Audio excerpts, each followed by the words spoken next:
Bueno, buenas tardes. Muchas gracias por invitarnos y por acogernos al Ayuntamiento de Ermua. Yo soy Aurea Rodríguez, soy la secretaria del Consejo INDI. INDI son las letras, las siglas de Industria más Innovación. Como siempre digo, el INDI no es el foro de Davos, pero es el INDI de Viladecans. Entonces, el INDI es una comunidad que nos dedicamos a promover la industria y la innovación como un bien para nuestro país. Ahora mismo la comunidad INDI tiene más de 1000 personas que han participado de manera directa o indirecta en nuestras actividades anuales. Las actividades que hacemos, básicamente, generamos documentos de opinión sobre temas de tendencia sobre industria e innovación, que los podéis consultar en nuestra web, y que los hacemos colaborativos, o sea que podemos colaborar con orquesta o con quien queráis.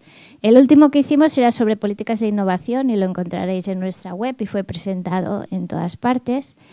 La segunda actividad que hacemos, a la que todos estáis invitados, es nuestro Indie Day, que es una jornada que hacemos en Viladecans, que está al ladito del aeropuerto, al ladito del aeropuerto de Barcelona, que es una jornada que hacemos cada año que juntamos a la comunidad indie y que, bueno, intentamos tratar temas de tendencia, avanzarnos un poco a lo que está pasando, y este año, como no podía ser de otra manera, será de geoestrategia industrial y tecnológica.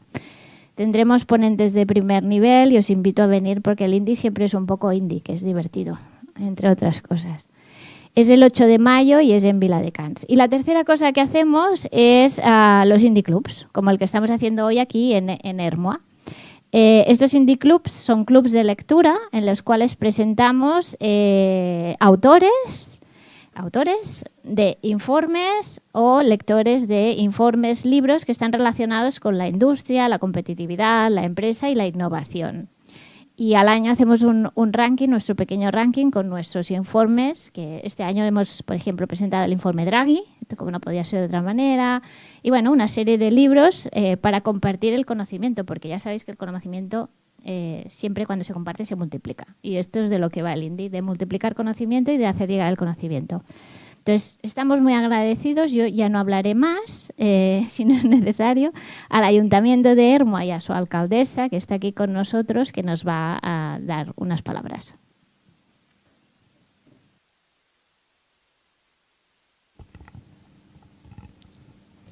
Muchísimas gracias, Aurea. Arratsaldeon guztioi, buenas tardes a todas y todos. Es un placer y un orgullo daros la bienvenida una vez más a Ermua en esta nueva edición del Indie Club, una red de reflexión compartida que edición tras edición se consolida como un espacio imprescindible para quienes creemos en el poder de la industria, la innovación y el conocimiento como motores de la transformación social y económica.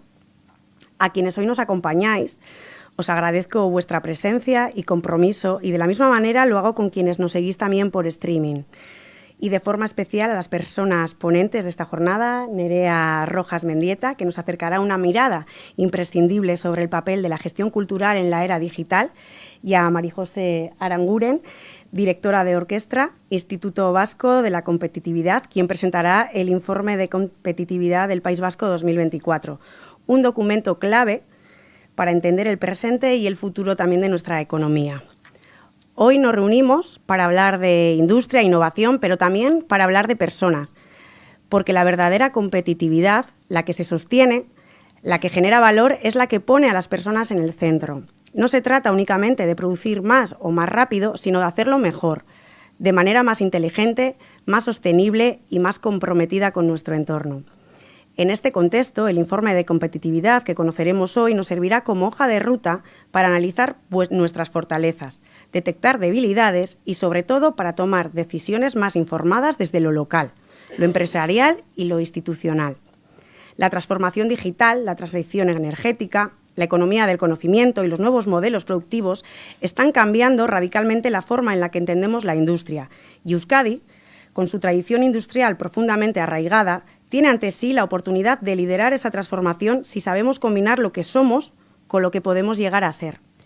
Aquí, en Ermua, lo estamos intentando. Sabemos que no somos una gran ciudad, pero también sabemos que la innovación no entiende de tamaños sino de actitud, de voluntad y de colaboración. Desde hace años trabajamos para que Ermua sea un ecosistema local de innovación y promovemos el emprendimiento, la economía creativa y los valores de una industria responsable y sostenible. Porque estamos convencidas y convencidos de que si la innovación no llega a todos los rincones del territorio, estamos dejando fuera una gran parte de la sociedad y no queremos que eso ocurra.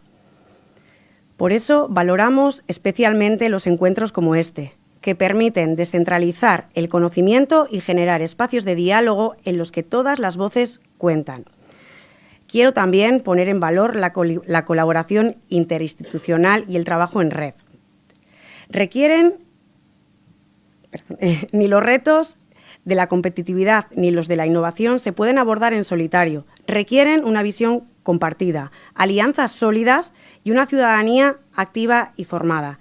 Y por eso el Indie Club es tan valioso, porque es un espacio donde la política, la universidad, la empresa, la cultura y la sociedad civil se encuentran sin jerarquías, con el objetivo común de pensar conjuntamente, debatir con libertad y construir conocimiento útil para mejorar nuestras decisiones. Es por ello que os animo a que aprovechéis esta jornada, no solo para escuchar, sino también para preguntar, para aportar y para establecer conexiones que vayan más allá del evento de hoy. De nuevo, muchísimas gracias por estar aquí, por confiar en Ermua como lugar de encuentro y pensamiento y por seguir creyendo en el poder transformador de las ideas y de la colaboración. Eskerrik asko eta ongi etorri berriro Ermura, mila esker.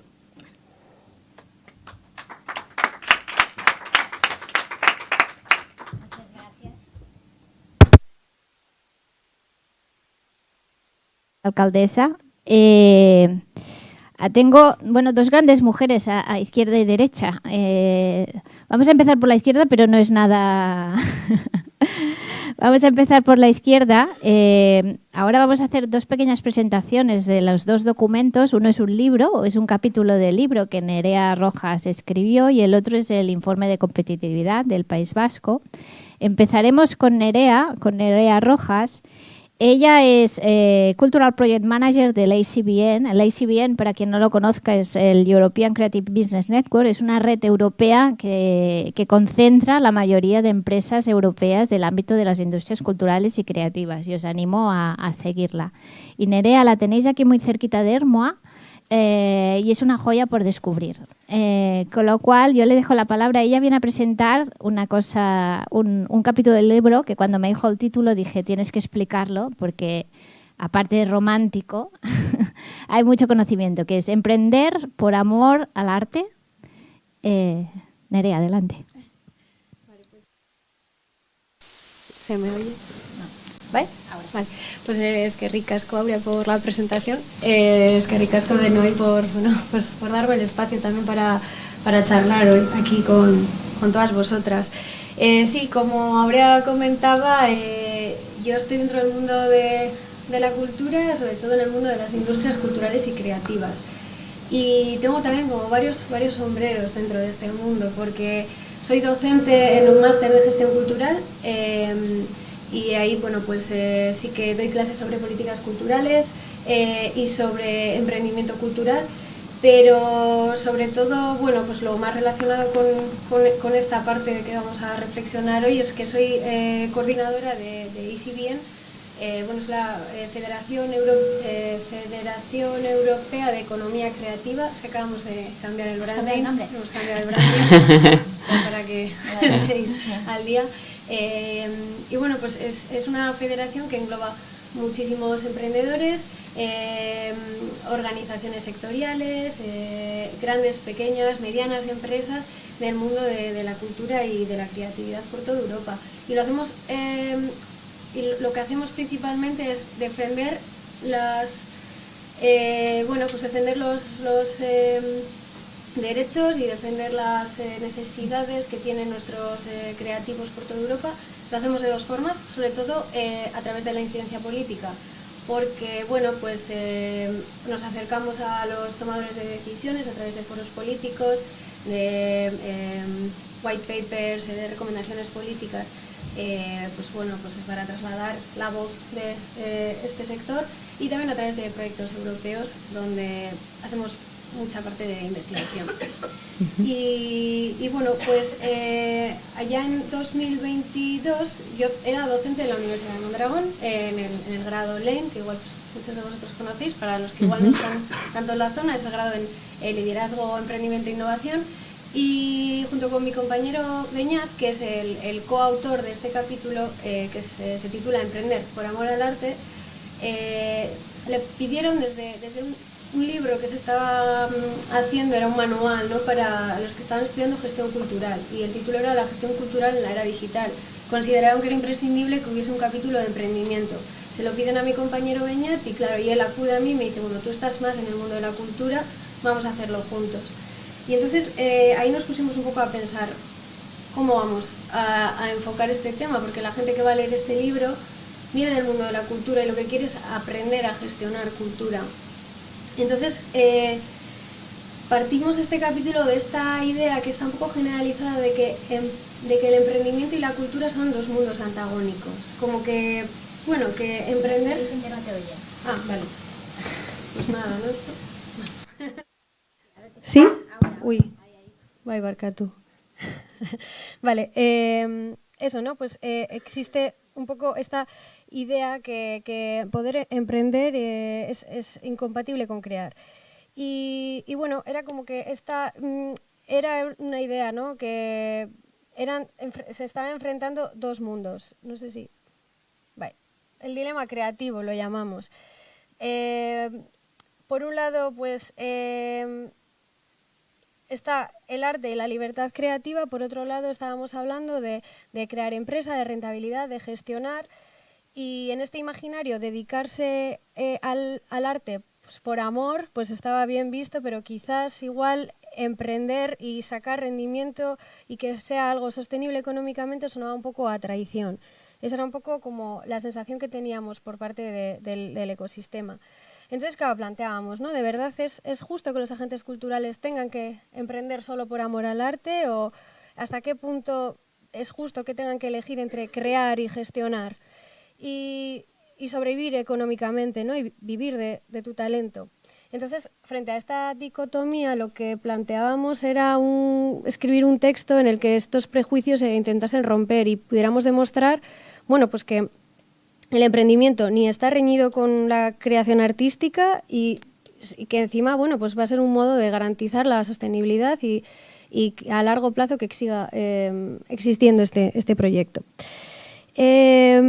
Y además, bueno, también queríamos hacer hincapié en que es un sector, que la cultura es un sector que tiene mucho impacto en la economía, a nivel de PIB, pero también a nivel de generación de empleos y también de qué manera puede llegar a facilitar procesos de innovación social. Bueno, esto era lo que queríamos comentar con todo este capítulo.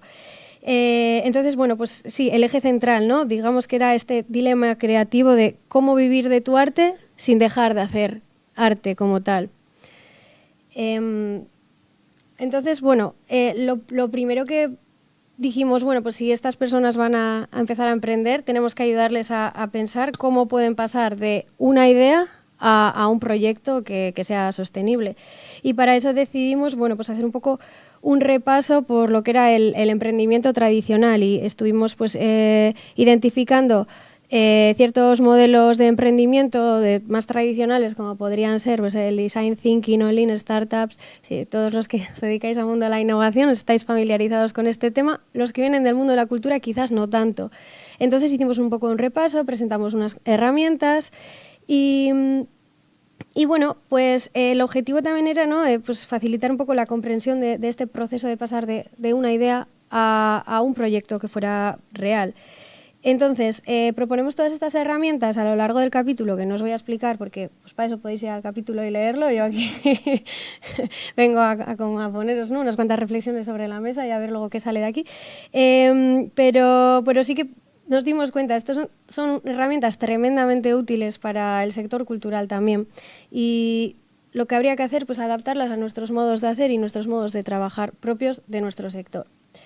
Entonces, bueno, consideramos también que el sector cultural además tenía unas particularidades muy propias en sí mismas. Si algo si en algo estamos de acuerdo todos los que trabajamos en la industria cultural y creativa, es que tenemos nuestros propios modos de hacer. Somos muy creativos dentro de los modos de hacer. Entonces, bueno, pues hicimos una revisión académica de la literatura existente en cuanto a el impacto que tenía el sector cultural y sobre cómo los ecosistemas culturales estaban formados. Sí que había ciertas particularidades que consideramos que eran más destacables. Para empezar, bueno, que la cultura mueve la economía mucho más de lo que nos pensamos.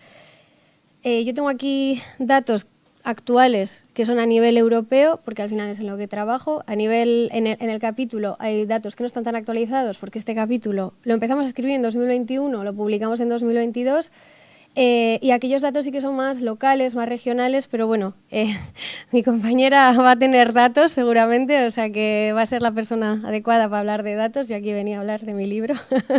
y lo que os puedo contar, a nivel europeo, el impacto que tiene el sector cultural es del 4,5%, lo cual es bastante. Se crean más de 12 millones de empleos anualmente y se estima que aproximadamente se generan unos 600 billones de euros anuales en este sector. O sea, es un impacto muy grande, pero no es tan fácil de medir. Al final estamos hablando de que la cultura, bueno, pues para medir el impacto tenemos varios impedimentos. Para empezar, aunque cada vez son más las empresas culturales que se consideran agentes culturales o incluso agentes culturales que se consideran empresa, porque esta dicotomía de la que hemos estado hablando antes, existe una tendencia generalizada que los agentes culturales pues no se reconocen como tales. Esto ya no es que es un gran error, porque entonces estamos invisibilizando realmente el impacto que tiene. Luego también es un sector con un altísimo valor simbólico y es muy difícil demostrar muchas veces el impacto directo a nivel económico. Hay autores que, o sea, hay muchas teorías sobre esto, pero a mí un concepto que me gustó muchísimo sobre esta industria es que la cultura y el sector cultural y creativo es una industria industrializante, porque es una industria que es capaz de generar muchísimo impacto más allá de su propia actividad. Ejemplo súper masticado y que siempre se pone, ¿no? El Guggenheim. Vale, el Guggenheim es un museo, por tanto es un espacio cultural que genera rentabilidad económica, sin duda, pero no solo genera impacto económico vendiendo sus entradas, es el impacto que puede generar en el barrio, es el impacto que genera en la ciudad y que genera, ¿no? en toda la región. Pero bueno, quizás este es un ejemplo como bastante más evidente, pero podemos llevar esto a casos mucho más específicos, como quizás un diseñador gráfico, el diseño que haga para un producto, el valor añadido que se genere gracias a ese diseño innovador, bueno, y así sucesivamente, y en el capítulo hay más ejemplos. Bueno, lo que yo quería decir con esto es que la cultura siempre se dice, ¿no? Desde la academia, pues es transversal como disciplina, pero es que es transversal también como actividad económica. Entonces, bueno, pues que su valor va mucho más allá.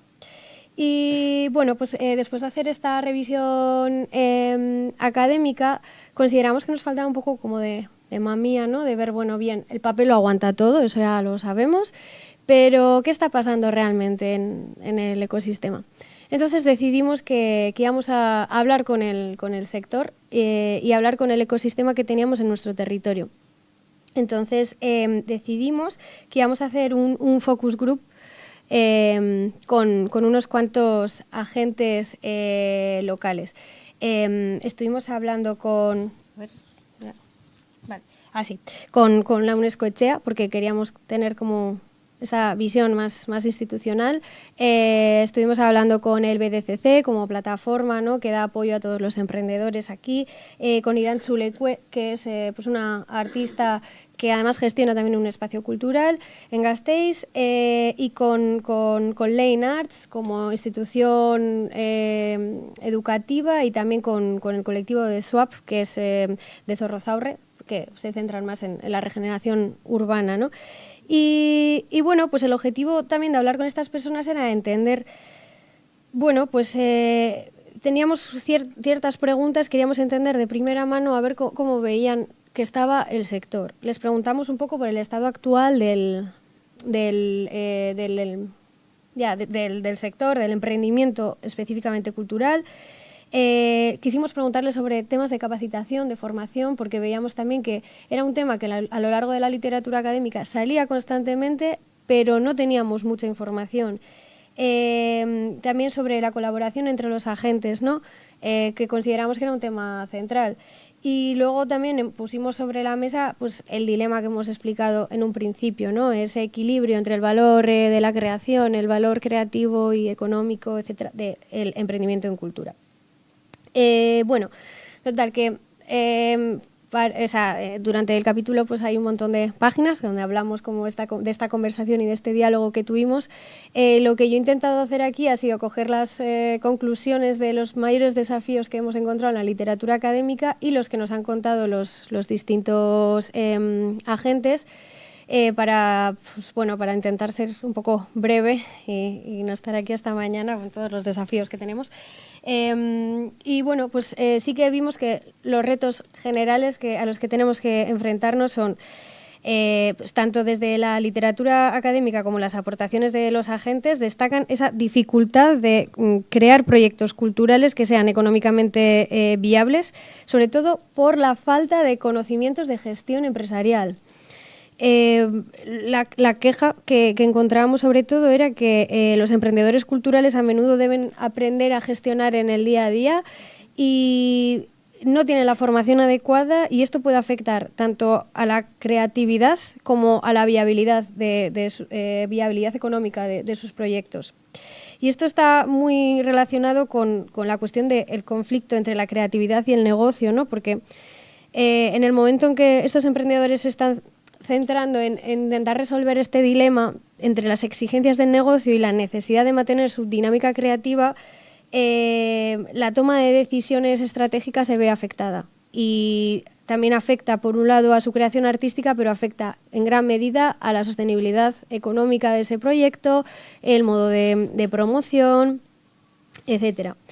Una de las cuestiones también que nos llamaba la atención era que muchos emprendedores no reconocen el sector cultural como un sector económico, como hemos explicado antes, y entonces esto estaba afectando mucho a la falta de visibilidad y a la falta de valoración de su trabajo. Entonces, bueno, una de las claves que nos daban estos agentes era que al carecer de un conocimiento profundo de la cadena de valor del sector, no sabían tampoco posicionarse estratégicamente.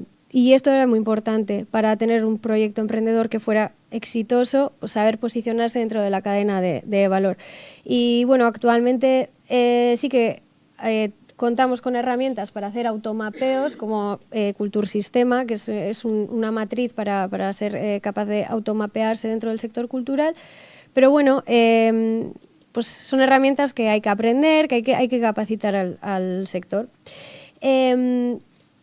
Y luego, de nuevo, la falta de formación profesionalizante y la falta de capacitación, sobre todo en las carreras dedicadas a las artes y a la cultura. No se enseña sobre habilidades como el marketing, la financiación, la negociación. Y bueno, pues esta falta de formación al final pues está afectando en la puesta en marcha de modelos de negocio que sean sostenibles, y pues tienen que aprender sobre la marcha. También comentaban la dificultad de colaborar entre agentes, muchas veces porque existía una falta de modelos de modelos de negocio colaborativos en los que poder verse representados. Y el grandísimo melón que suele ser pues el de la dependencia de las ayudas públicas. Eso es un tema que en el sector cultural, bueno, pues es muy latente.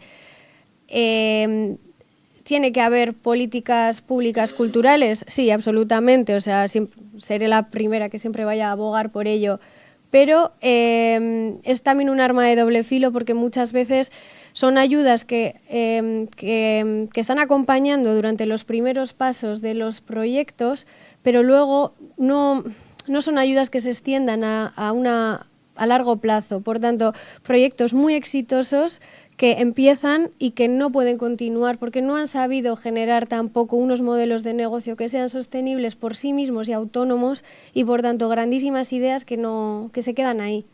Entonces, bueno, pues políticas públicas a la cultura, todas sí, por favor y gracias, pero tenemos que ver, pues eso, cómo capacitamos a los emprendedores para que luego pues puedan por su cuenta seguir con esos modelos. Y bueno, y así como el último desafío que también era un poco diferente, igual al de otras industrias, es la incertidumbre que implica la demanda cultural. La aceptación del público está súper vinculado. Entonces estamos hablando que son entornos pues muy fácilmente, bueno, son muy inestables porque siempre vas a depender de esa aceptación del público, y la demanda es un mercado muy cambiante y muy diverso. Y bueno, a modo ya de conclusión, las conclusiones son positivas, vemos que el futuro es prometedor, ¿no? No, sin más, pues creo que en general lo que hemos podido ver es que lo que necesitamos es formación, y lo que necesitamos es capacitar a los emprendedores, quitarle el miedo, ¿no? y quitar esa imagen de que emprendimiento y cultura sean opuestos. Y bueno, pues es fundamental también tener en cuenta que emprender en cultura no es venderse, sino es darse valor, dar valor a lo que uno hace. Que tampoco se trata de convertir el arte en un producto a monetizar, también se trata de ser realistas dentro del sistema económico y social en el que estamos. Y tenemos que comer y tenemos talento, bueno, pues vamos a vivir de ello, vamos a hacerlo bien. Luego, pues emprender al final es también una forma de creatividad, porque comentaban muchas veces los agentes, ¿no? No se trata en absoluto de replicar modelos ajenos, se trata de intentar crear tu propio modelo con tus propios valores y tu propia estética, tu visión única. Es una manera de crear también, solo que bueno, pues se necesita una estrategia y sobre todo pues conocimientos. Y nada, pues ya nos llama, o sea, y una de las cosas que me llama la atención a día de hoy, que trabajo en el mundo de la cultura y trabajo desde Europa, o sea, sí que existen ya iniciativas y se está tomando conciencia de esto, pero me hace también gracia, bueno, por decirlo de un modo, ¿no? Pero por ejemplo, desde el Foro Económico Mundial, en el último informe que han sacado sobre el futuro de los empleos, pues la cultura no se considera una industria, para sorpresa de nadie, porque o sea, nunca nos consideran, ¿no? Consideran la educación, sin embargo, lo cual a mí me chirría un poco, pero bueno, ya hablaremos, el Foro Económico Mundial y yo, pero, o sea... Queda grabado. Sí, las puertas están abiertas, es que... Vale, pues crean una matriz, ¿no? Identifican las capacidades esenciales para el futuro, y la creatividad está en el centro. Dices, vale, o sea, aquí están todas las industrias, o sea, primero no somos considerados industria, y luego están todas las industrias mirando hacia nosotros, ¿no? Admirando, digamos, nuestro saber hacer, y luego nosotros mismos no somos capaces de ponerlo en práctica y darnos valor y de llevarlo a cabo. Bueno, sin más, un dato para que reflexionéis, ¿no? Y tal, y nada, pues que hay que consumir cultura y que hay que emprender en cultura porque pues que es una oportunidad y nada, y que es que ricasco.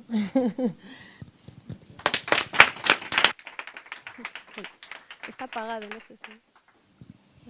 Si queréis, las preguntas las hacemos al final, ¿os parece bien? Y ahora, bueno, muchas gracias, Nerea. Yo tengo mucho que decir a esto, pero luego te hago varias preguntas, pero yo creo que hay que ponerse en modo Shakira, ¿eh? Yo estoy en modo Shakira, aquí hay que facturar, ¿eh?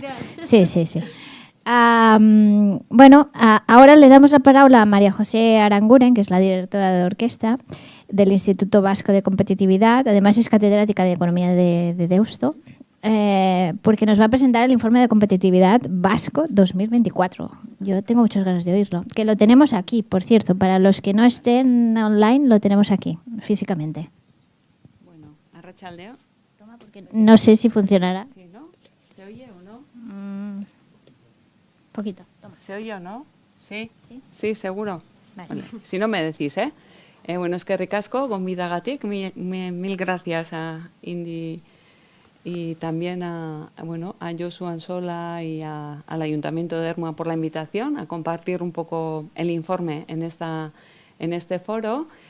Primero, antes de empezar con mi presentación, yo ya estamos haciendo comunidad, decías al principio, y bueno, pues ligado a lo que acabas de presentar, Nerea, nosotros en el Instituto tenemos una línea de investigación sobre industrias culturales y creativas. Para nosotros es una industria, claramente, y tenemos una colaboración con el Departamento de Cultura del Gobierno vasco para poner en valor la actividad económica y la capacidad de generación del valor también del sector, ¿no?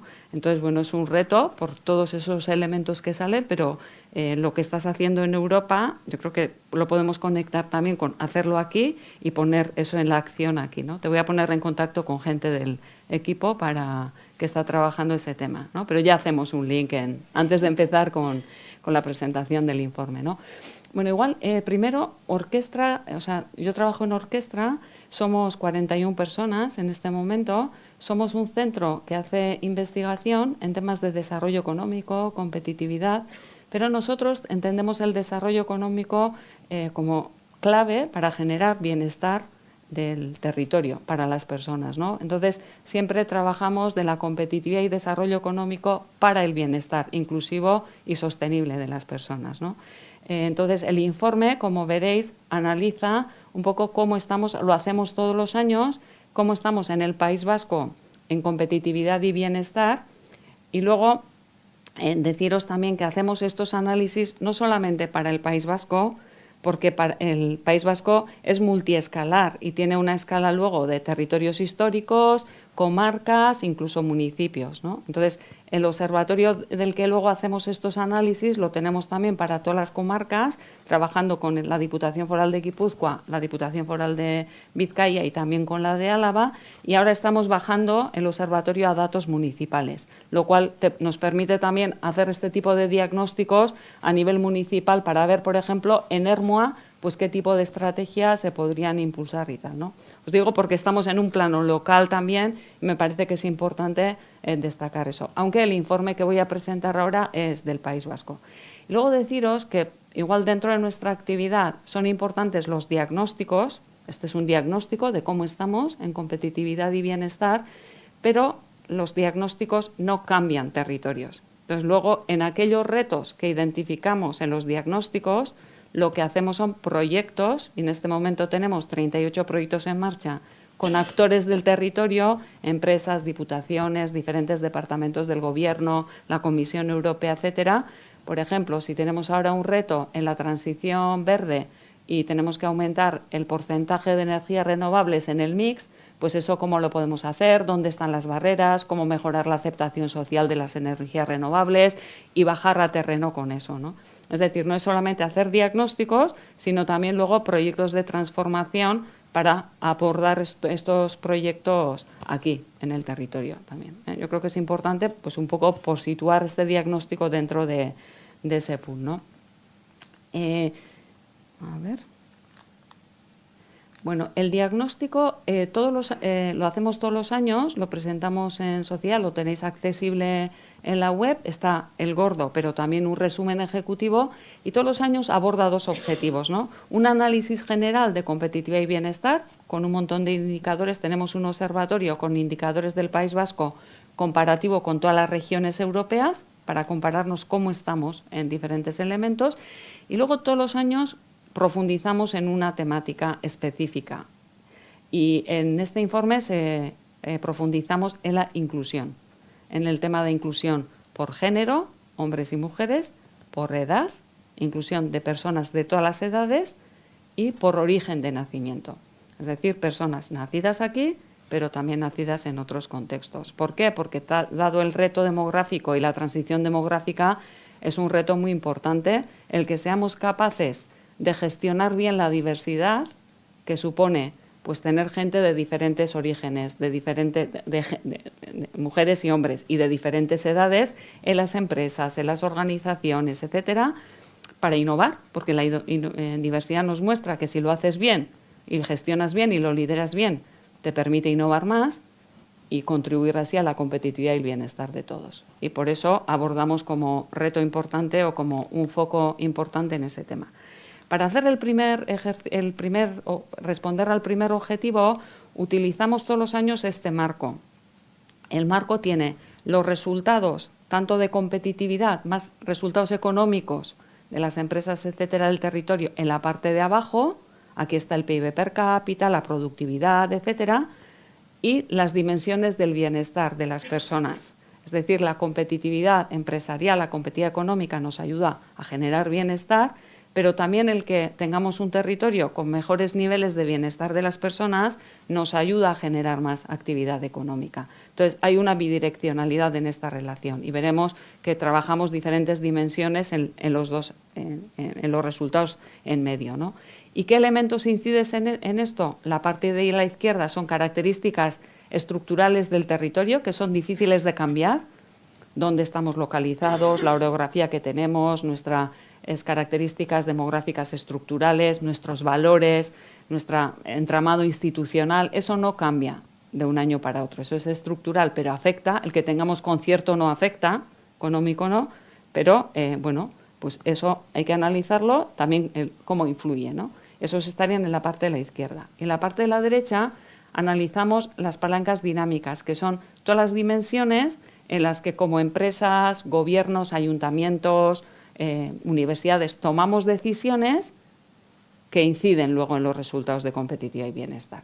Y aquí diferenciamos, por ejemplo, en palancas como el capital natural, qué decisiones tomamos sobre los recursos naturales que tenemos, el capital físico, la financiación, las personas, el conocimiento y la tecnología y la capacidad de relacionarnos que tenemos, la capacidad, el capital social e institucional. Y luego hay dos elementos que son muy importantes, transversales, que afectan a todo, que son la inclusión. Cuando hablamos de personas, si esos dimensiones de bienestar los tenemos todos, ¿en qué medida? ¿Qué diferencias hay? Porque eso influye mucho luego en la cohesión social y la conexión internacional. Y no hay más que ver todo lo que está ocurriendo ahora, en la geopolítica, etcétera. Eso cómo nos afecta y también ante eso qué tipo de decisiones tenemos que ir adoptando, ¿no? Esos son, el año pasado el informe hicimos sobre inclusión, el del 25 lo vamos a profundizar en la conexión internacional, por todo este lío ahora que tenemos de los aranceles, cómo nos está afectando este tema, ¿no? Entonces, no voy a ir dando muchos detalles de indicadores, en el informe hay un montón, os voy a dar como grandes titulares, ¿sí? Y luego en aquello que os interese más podemos profundizar. Empezando por el bloque de abajo, el que está parpadeando, ¿no? Los resultados económicos. ¿Cómo estamos en los resultados de competitividad más económicos? Pues en general el panorama es bueno. A finales del 24 terminamos el análisis y tanto en el PIB per cápita como en los niveles de productividad, pues habíamos tenido tanto en la industria como en la economía altos crecimientos, costes laborales unitarios menores en comparación con otros territorios, buenos niveles de rentabilidad empresarial. Las exportaciones cayeron el año pasado por la ralentización de la demanda en Alemania, también todo el tema geopolítico, etcétera, pero las importaciones cayeron más, con lo cual el saldo comercial era positivo y el tamaño empresarial, que es uno de los retos que tenemos también, ha crecido. O sea, aunque seguimos teniendo una empresa relativamente pequeña en tamaño, pues como media el tamaño de la empresa está creciendo, relativamente.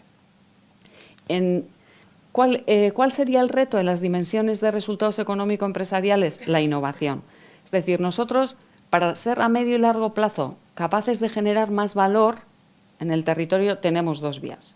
O hacemos que trabaje más gente, y esa vía la tenemos difícil, porque el crecimiento poblacional en edad de trabajar por todo el tema demográfico es complicado.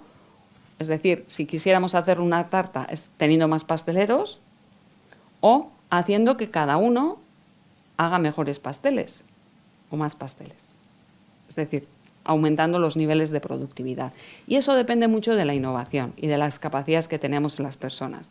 Y los niveles de innovación, aunque estamos creciendo el porcentaje de empresas que innovan en el País Vasco ha crecido desde el 2020, pero todavía seguimos estando por debajo de la Unión Europea y también por debajo de regiones con las que competimos en Europa, muchas industriales, especialmente tenemos mucha competencia, por ejemplo, en la industria en Alemania y así, respecto a Alemania. Entonces tenemos que seguir trabajando. Esta es la primera recomendación en los resultados, resultados económicos de innovación, sobre todo mejorar la innovación para mejorar los niveles de productividad, fomentando una cultura innovadora no solo en la industria, en conjunto no solamente innovación tecnológica, también innovación social, no solamente en las empresas, también la administración.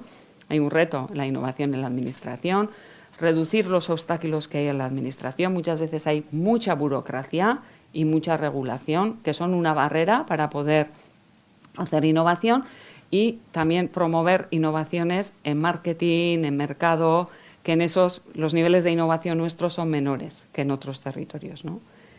Pasando al bloque de arriba, cómo estamos en las dimensiones del bienestar, ¿no? Aquí diferenciamos 6 dimensiones importantes de bienestar. Uno es el empleo. En los últimos años teníamos tasas de desempleo más altos que en otros territorios y desde el 2014 nuestras tasas de desempleo han ido reduciéndose sustancialmente. Eso es una buena noticia. Crecieron algo en la pandemia, pero luego se han ido reduciendo. Y ahora los niveles de tasas de desempleo que tenemos, aunque están ligeramente por encima de la media europea, ahora veremos con todo lo que está ocurriendo, con todos los cambios que está ocurriendo, qué ocurre con el empleo, pero en los niveles de empleo pues han mejorado sustancialmente, ¿no? Si cogemos las otras 5 dimensiones del bienestar, ¿qué es importante para el bienestar de una persona? Vida material, tenemos que tener renta, o sea, para tener vivienda, etcétera. Vida social, todas las relaciones, aprendizaje, salud y medio ambiente, ¿no? En vida material tenemos altos niveles de renta y bajos niveles de pobreza, comparando con otros, pero la renta mediana de los hogares se ha reducido. Es decir, el valor medio de la renta que deja, o sea, el valor que deja por debajo a la mitad de la población del País Vasco y a la otra mitad por arriba, pues se ha reducido. Ese es un reto. Por ejemplo, en la vida social, los niveles de confianza en nuestro territorio son altos, pero estamos viendo un aumento en los delitos contra la propiedad. Entonces, en los temas de seguridad está habiendo pues, cada vez más, pues más problemática también de robos, pero también de conflictos locales, etcétera, ¿no? En aprendizaje hemos mejorado los niveles de educación y un alto aprendizaje permanente a lo largo de la vida, pero nos preocupan los indicadores de calidad de los resultados PISA, por ejemplo. En salud tenemos altos niveles de salud y una esperanza de vida muy alta, lo cual es positivo, pero la percepción de salud ha empeorado por todo el tema de listas de espera, etcétera, y a su vez están aumentando las enfermedades mentales, que también es otro de los elementos que sale a cuidar en este tema, ¿no? Y en el medio ambiente hemos mejorado claramente las tasas de reciclaje urbano, pero como tenemos un tipo de tejido industrial también con mucho peso de la industria, que es muy intensiva en energía, en el consumo de energía, las emisiones de gases de efecto invernadero redujeron considerablemente en la pandemia, pero han vuelto a aumentar ligeramente, ¿no? Entonces ahí tenemos un reto también para la transición medioambiental. Entonces, estamos bien en general los niveles de bienestar, pero tenemos que abordar esas amenazas, un poco los puntos negativos que estamos ya identificando, ¿no? Que no hay que dejar que se conviertan en temas estructurales, sino que hay que ir abordándolos, ¿no? Temas de desigualdades en salud mental, dificultades de acceso a vivienda, empeoramiento en desempeño educativo, etcétera, ¿no? Y este sería un poco, y luego las palancas, la parte de la derecha, en general, en todas las palancas los indicadores nos dan buenos resultados. Hay sobre todo dos ámbitos importantes, ¿no? El tema de las cuotas de capital natural. Las cuotas de energías renovables que tenemos son considerablemente menores a las de otros territorios. Tenemos que ir aumentando las cuotas, el porcentaje de energía que generamos por renovable es en torno al 13% aquí, considerablemente menor a otros ámbitos. Creo que he dicho bien la cifra, pero si no, luego os lo corrijo. Y luego la intensidad energética, lo mismo. El hecho de ir mejorando la eficiencia energética el uso de la energía, detectar bien dónde estamos consumiendo más, y tanto en la movilidad como en la industria, como en la construcción y viviendas que tenemos, pues mejorar la intensidad energética va a ser importante. Y luego los niveles de gasto en I+D y patentes seguimos estando por debajo de la media europea, y aunque la mayoría de los indicadores de digitalización estamos bien, en los temas más sofisticados de digitalización como el Big Data, todo el tema de la nube, la inteligencia artificial, pues no estamos tan bien posicionados en comparación con otras regiones, ¿no? Y entonces ahí sería la recomendación sería potenciar la competitividad digital tecnológica verde, es decir, la tecnología y la innovación, trabajarlas, pero también con una direccionalidad. O sea, que la tecnología nos ayuda a mejorar en los resultados económicos, pero también en todo el tema energético y transición verde y eficiencias. Entonces no es lo mismo pues invertir en un tipo de tecnología que en otro, porque algunas son más eficientes y son tecnologías verdes. Pues cuáles son esas, ¿no? Y cómo nos pueden ayudar también a abordar varios de los retos que tenemos a la vez, ¿no? Y ya pasaríamos un poco a analizar el tema de la inclusión, ¿no? Y para eso es importante entender cómo ha cambiado el desafío demográfico que tenemos, ¿no? En los últimos 50 años, si analizamos qué distribución de población teníamos en el País Vasco en los 70, principios de los 70, o el que tenemos ahora, no tiene nada que ver. O sea, en los 70 el 30% de la población tenía menos de 16 años y solamente el 8% tenía más de 64 años, y ahora la situación es inversa. Una cuarta parte de la población tiene más de 65 años y las personas que tienen menos de 16 años son solamente el 13%. Con lo cual, cuando estos vayan evolucionando a la edad, en la pirámide, a la edad de trabajar, pues la parte del medio, si no trabajamos otros ámbitos, porque las tasas de natalidad no van a aumentar tasas de natalidad no va a tener un efecto a corto plazo, si no trabajamos todo el tema de la inmigración, pues lo tenemos muy complicado. Y entonces, si miramos las pirámides, cómo han evolucionado desde el 2000 al 2023, veis que la pirámide poblacional, pues ya la pirámide está con la parte gorda arriba, en las de más edad, y sobre todo, si miráis la parte clarita del centro, esa parte clarita es en cada tramo de edad cuántas personas de fuera tenemos, nacidas fuera del País Vasco. Entonces, si en los 70 teníamos un 2% de la población nacida fuera, ahora tenemos un 13%, y en la edad de trabajar, en el tramo medio, en el grupo de personas activas, el 17%. Lo cual está aumentando muchísimo la diversidad de las personas que tenemos en el mundo laboral. De hecho, cuando presentamos en la conferencia competitiva había una empresa de Vizcaína, Betsaide, que decía que ellos tienen personas de 25 nacionalidades y que si no tuvieran personas de fuera no serían capaces de mantener la actividad económica que tienen. Son una fundición y que es un tipo de actividad que muchas veces pues no estamos dispuestos también a... Entonces tienes que gestionar todo ese tema de la multiculturalidad también en las empresas, no solamente en las empresas, en el sistema educativo, en la administración, entre las cuadrillas, en la vida social también, ¿no? Entonces esto, nos plantea un reto, y es que o trabajamos bien esa inclusión y gestionamos bien la diversidad, lo cual, si se gestiona bien y se trabaja de forma proactiva, nos puede ayudar a innovar y mejorar nuestros resultados de competitividad o bienestar, o si no, siempre lo percibimos como un conflicto al diferente.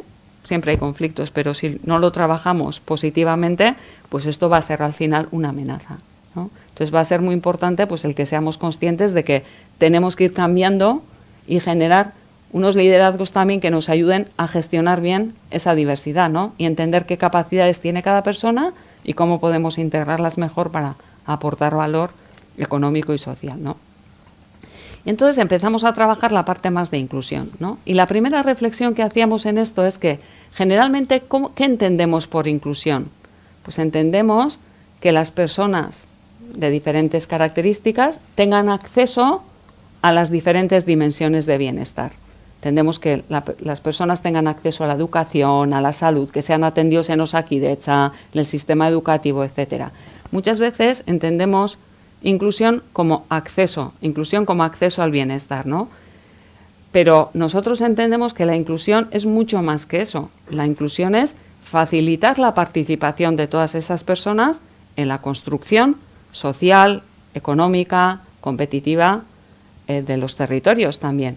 Es decir, que estas personas, valorando sus capacidades, si es que necesitamos otro tipo de capacidades, se formen, puedan incorporarse al mundo laboral, puedan contribuir a la generación de competitividad y bienestar, que sería la parte verde, ¿no? Que es otra perspectiva de la inclusión. Claro, facilitar esa participación no es lo mismo en una persona que en otra. Algunas personas son mucho más vulnerables. Entonces tienes que generar también procesos de empoderamiento para que realmente esas personas participen en la construcción política, social, económica de un territorio, ¿no? Entonces, en el informe analizamos las dos perspectivas, por género, edad y el lugar de nacimiento, pues cómo trabajas tanto la inclusión como participación, como la inclusión como acceso al bienestar, ¿no? Entonces, empezando por la primera, el primer tema es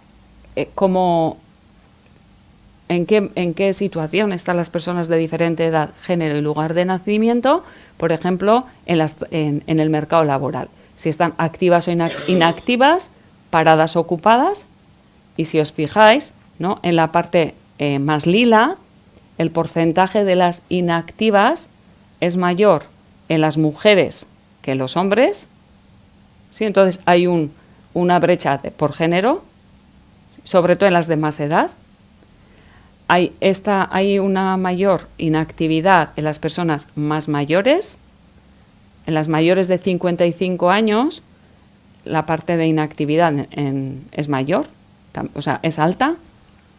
Y en las más jóvenes, de 16 a 34 años. En las que están entre 35 y 55, la inactividad no es tan alta, ¿no? Pero ahí hay un reto también de cómo activamos al colectivo de personas jóvenes, el mercado laboral, y también a personas mayores. Ahí hay un colectivo, por ejemplo, de entre 55 y 64, que hay muchísimas prejubilaciones, etcétera. Algunas estarán como en situaciones de no aportar, pero muchas otras están en situaciones también de aportar valor en diferentes ámbitos y formas, ¿no? Y lo mismo en el caso de la mujer. Y si nos fijamos por origen, también las personas nacidas en fuera, a veces nos parece que tienen unas tasas de actividad menores, y eso es verdad en las mujeres nacidas en el resto del mundo, pero en América, o sea, las que no han nacido, por ejemplo, pues las de África, etcétera, en esas las tasas de actividad son menores, es de 61%, pero las personas, por ejemplo, mujeres que vienen de América, que muchos vienen de América Latina, sus tasas de inactividad son bajas. Entonces, muchas veces decimos, vienen y tienen acceso a los servicios, pero luego no trabajan. Pues no es así. Muchas veces son tabús también, ¿no? Es decir, en algunos colectivos sí, pero no en todos, ¿no? Entonces es importante ver, bueno, dónde están las posibilidades de activación de las personas, mujeres y hombres, personas de distinta edad, y también tal.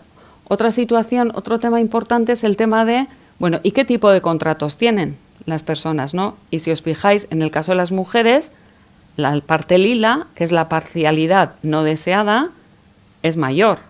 Es decir, hay muchas más mujeres que hombres que tienen contratos parciales cuando les gustaría tener contratos a jornada completa, por ejemplo. Y ahí uno de los temas y una de las razones que sale claramente es el tema de los cuidados. Cuando hemos analizado por qué, en el tema veis que la parte roja es mucho más amplia en las mujeres que los hombres, y sale que como media, los análisis nos muestran que como media las mujeres pasamos 2 horas más al día en el cuidado, en las tareas del hogar todavía, y en el cuidado de las personas mayores y los niños también. Entonces hay un reto ahí también social para el tema de la inclusión, para aumentar esas tasas de actividad de las mujeres y poder reactivar también, bueno, pues generar una mayor inclusión por género, ¿no? Otro tema que analizábamos era el nivel educativo, ¿no? Cómo está el nivel educativo por género, en origen y edad, ¿no? Y nos salen, por ejemplo, en los análisis que el 12% de los hombres, pero es mayor, el 16% de las mujeres y 22% de personas de origen extranjero están desarrollando actividades que están por debajo de sus capacidades, es decir, tienen una sobrecualificación y podrían estar haciendo tareas de mayor capacidad. Muchas veces porque igual esas capacidades o esos títulos no se les han reconocido, pero tienen unos niveles de capacidad mayores a las que luego están aplicando en los ámbitos laborales, ¿no? Y luego las personas de origen extranjero se ve claramente que tienen menores niveles formativos y están trabajando en ocupaciones más elementales. Las personas de aquí, pues con mayores niveles formativos y en ocupaciones que requieren más destreza. Los hombres, generalmente hay un porcentaje mayor que están en los estudios de FP y en el caso de las mujeres, un porcentaje mayor en estudios universitarios. Hay una mayor presencia de los hombres claramente en la industria y una mayor presencia de las mujeres en la administración pública, especialmente en los sectores educativo y en el mundo de la salud, no solamente Osakidetza, etcétera, también en el mundo de los cuidados, ¿no? Y luego, otro tema importante, una cosa es la inclusión o la participación de las personas de origen extranjero, de distintas edades, etcétera, en la actividad económica, pero también en la actividad social, ¿no? Un tema que nos salía era que las personas que vienen de fuera tienen una red de relaciones sociales mucho más limitada que las personas que somos de aquí, entre los amigos del trabajo, la cuadrilla, etcétera. Entonces, si no generamos también redes sociales o facilitamos que se generen, y hay mucho que hacer en el ámbito local, ¿no? Redes sociales de colaboración entre los nativos aquí y los que han nacido fuera, pues la inclusión va a ser mucho más complicada y eso pues nos puede generar también luego dificultades de otro tipo, ¿no? Hay, por ejemplo, los niveles de confianza que tienen las personas nacidas aquí en otras personas del territorio sale mayor que las que han nacido fuera, claramente, ¿veis? Los niveles de confianza. Sin embargo, curiosamente, las personas que vienen de fuera confían más en las instituciones públicas que las nacidas aquí, ¿no? O sea, igual vienen de entornos donde las instituciones funcionan peor, mucho peor, igual por corrupción, etcétera. Entonces, nuestra interpretación es que en términos comparativos, el nivel de confianza que les generan también las instituciones aquí, pues es mayor, ¿no? Entonces, con todo esto, el reto que nos sale en el tema de la inclusión es que es muy importante aprovechar las capacidades de todas las personas, no solamente las nacidas aquí, sino también las nacidas fuera. Decimos que nos falta talento, pero a veces tenemos talento aquí, igual hay que formarla y ver cómo se puede también integrar en el mercado laboral, qué estrategias podemos seguir para que se activen y trabajar los obstáculos que hay para la activación de estas personas, ¿no? Que son tanto la distribución en el tema de las tareas de cuidado, en el caso de género, todo el tema administrativo de regularizar los papeles y la situación administrativa de las personas que vienen fuera. Eso está siendo una barrera muy importante para ese 17% de la población en edad de trabajar que es de origen extranjero y que cada vez es mayor, un porcentaje mayor, y fomentar también las redes personales y asegurar que las personas de diferente tipo, sobre todo las más vulnerables, tengan también acceso a la formación, ¿no? Porque eso nos va a ayudar en la inclusión. Y ya, bueno, en el acceso al bienestar, y termino ya con esto, cuando miramos ya los indicadores de bienestar, cómo están diferenciados entre hombres, mujeres, diferentes edades y tal, las mujeres ganan de media un 16% menos que los hombres, las personas más jóvenes un 28% menos que las de más de 55. Esto luego condiciona también todo el tema del acceso a vivienda, etcétera, ¿no? Un poco las condiciones de renta de las personas más jóvenes y las de nacionalidad extranjera un 34% menos, ¿no? En parte esto es por el tipo de actividad que desempeñan, pero en parte también, bueno, porque hay diferencias de discriminar cuánto es por cada cosa es difícil. Eso no lo hemos hecho en el informe. Y luego ya, pues que las brechas salariales entre hombres y mujeres existen en todas las edades, aunque están reduciéndose, es decir, en las edades más jóvenes claramente la brecha es menor, ¿lo veis? Con la edad sube y a partir de una edad la brecha disminuye también. Pero bueno, se ve que en eso estamos mejorando, pero que todavía sigue habiendo una brecha. Entonces aquí la recomendación es aumentar la inclusión en los resultados de bienestar también, sobre todo en ingresos por género, edad y lugar de origen, en acceso a una vivienda y nos salía también, aunque no lo he expuesto, que los niveles de salud, los problemas o los aumentos de empeoramiento de salud mental se están dando más en mujeres que en los hombres también.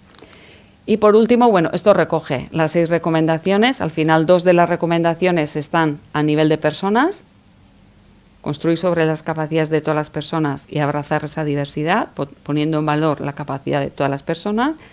2 a nivel organizacional, más empresarial, bueno, administrativo, etcétera, que son potenciar la competitividad digital, tecnológico, verde y fomentar la innovación y la productividad. Y 2 en el ámbito más del conjunto de la sociedad o del territorio, que son el abordar las amenazas de bienestar y aumentar la inclusión de los resultados de bienestar. Y bueno, pues termino con esto y no sé cómo tenéis aquí el acceso al observatorio de todos los indicadores y tal, y también el acceso al informe de competitividad de forma digital. Y bueno, un poco la pregunta que yo tenía también no sé cómo estáis viviendo vosotros y vosotras la diversidad en la sociedad en este momento, los contextos en los que estáis, tanto en la calle como en vuestros lugares de trabajo, y si estáis viendo que está habiendo, ¿no?, estrategias o que se están haciendo políticas también para abordar un poco este reto, ¿no?, de trabajar la diversidad en el territorio. Eskerrik asko. Creo que esta pregunta es para la alcaldesa, ¿no? Lo he lanzado en general, para todo el público. Tenemos gente conectada online y me gustaría, bueno, si en la sala hay alguna pregunta para ellas o online, se las hacemos ahora, pero bueno, a mí me ha encantado porque además es complementaria una con la otra, porque yo creo que parte de las industrias culturales y creativas sirven de solución para muchas de las cosas que has dicho. ¿Alguna pregunta en la sala? ¿No? ¿Sí? Allí al fondo. Bueno, si queréis el micro. Sí, bueno, si se me escucha. Es que no te escuchan en casa. Sí. Vale.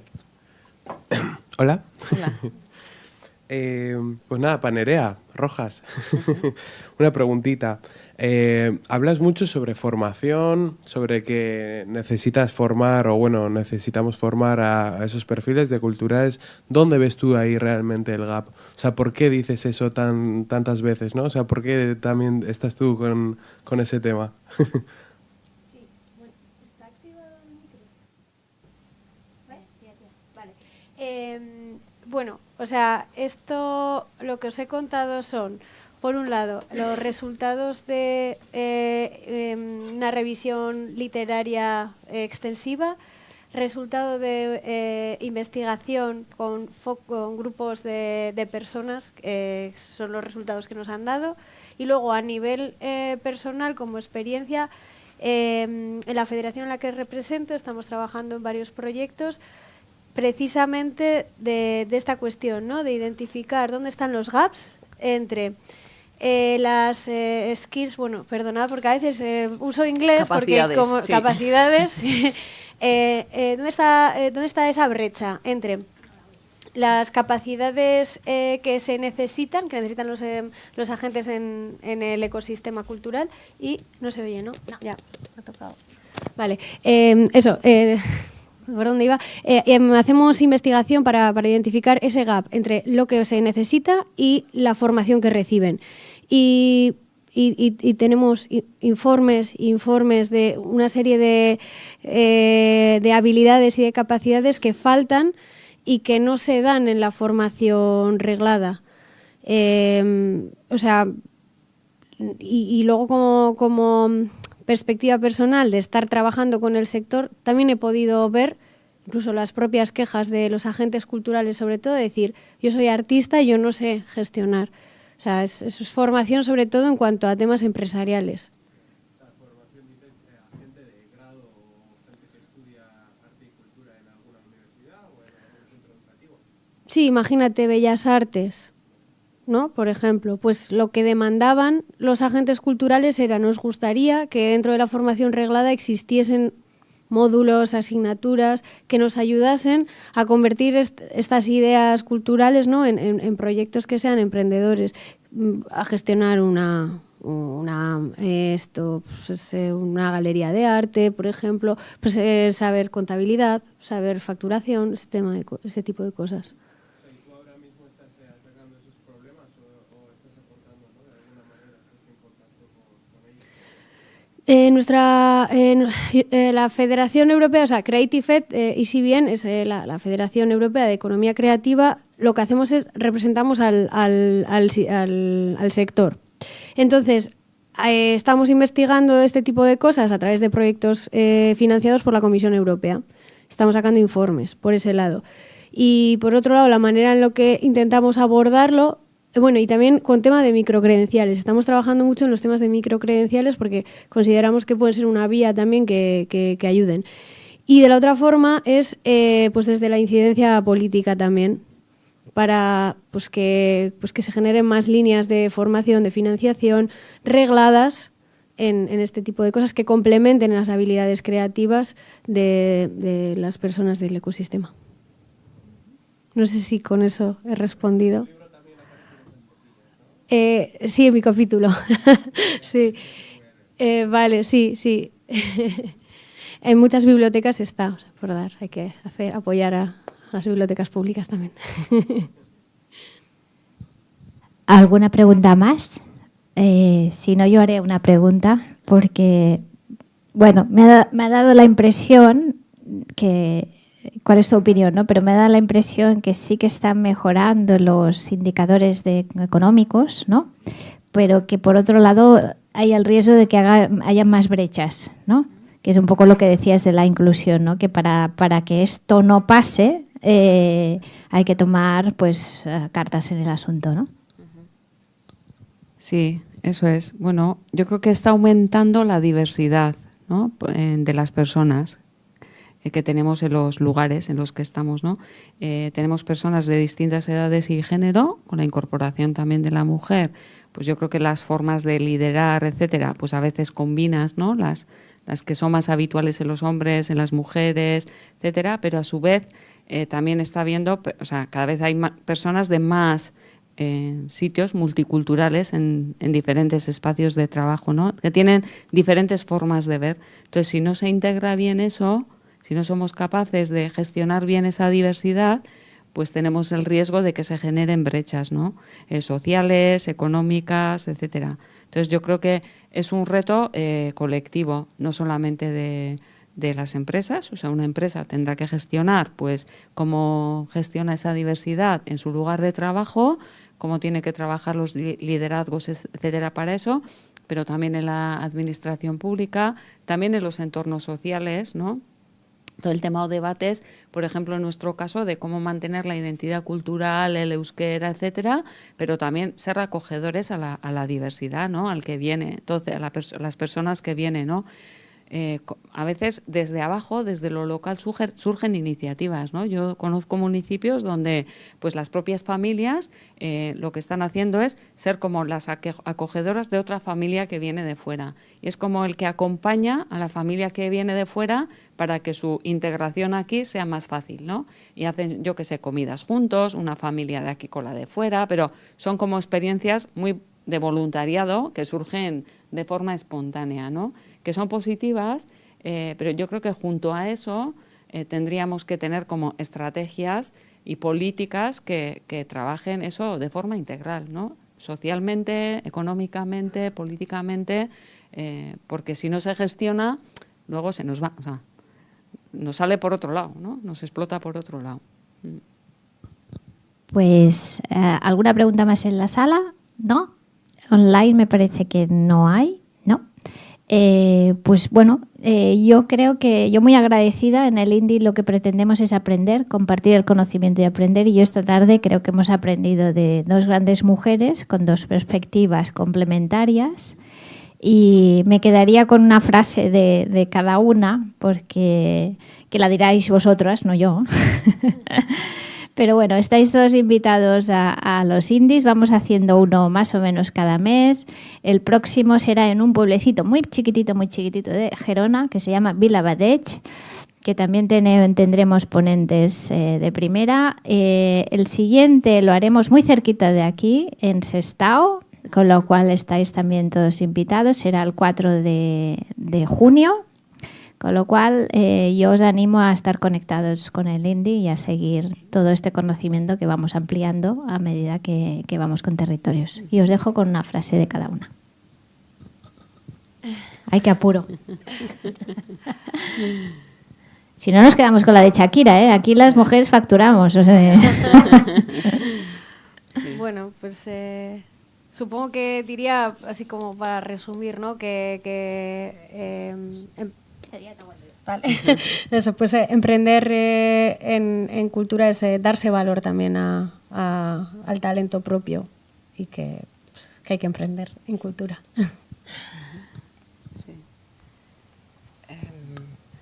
Pues yo igual pediría, o sea, nos pediría a nosotros mismos, a mí también, corresponsabilidad pues en estos retos, ¿no? A veces que tendemos a poner responsabilidad en el sector público, sí, o en la empresa, o sea, yo creo que es corresponsabilidad también cada uno en nuestro ámbito que seamos constructores de inclusión, ¿no? De la diversidad. Pues muchas gracias a todos los que habéis estado conectados y a los que hay en la sala, y agradecidos al Ayuntamiento de Ermua y a la alcaldesa por dejarnos este espacio tan bonito, que los que no estáis online os lo perdéis, pero es precioso. Gracias. Vale.